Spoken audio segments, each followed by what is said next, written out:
বাড়িতেই বানিয়ে ফেললাম দারুণ একটা রেসিপি, গ্রিলড প্রন। যার জন্য চিংড়ি মাছকে পরিষ্কার করে ধুয়ে পরিমাণ মতো নুন, হলুদ, কাশ্মীরি লঙ্কার গুঁড়ো, ধনের গুঁড়ো, জিরের গুঁড়ো, টক দই আর সর্ষের তেল দিয়ে ম্যারিনেট করে রেখেছিলাম 1.5 ঘন্টা মতো। এই ম্যারিনেশনের মধ্যে বড় বড় করে কেটে ক্যাপসিকাম, পেঁয়াজ আর টমেটো দিয়েছিলাম। তারপরে বড় কাবাব স্টিকে সুন্দর করে গেঁথে তাওয়া গরম করে তাতে বাটার দিয়ে এক এক করে স্টিকগুলো দিয়ে দিয়েছিলাম। এক একটা পিঠ সুন্দর করে হয়ে গেল, কারণ চাপা দেওয়া ছিল।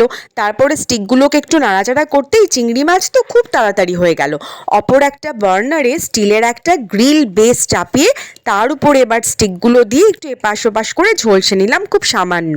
এবার আনতে হবে স্মোকি ফ্লেভার, যার জন্য চারকোলটাকে একটু জ্বালিয়ে নিয়ে স্টিলের একটা বাটিতে চারকোল রেখে তার উপরে ঘি দিয়ে আমি ওই তাওয়ার মধ্যে সেট করে দিলাম আর চাপা দিয়ে দিলাম। সুন্দর স্মোকি ফ্লেভার ছড়িয়ে গেল আমার এই গ্রিলড প্রনে।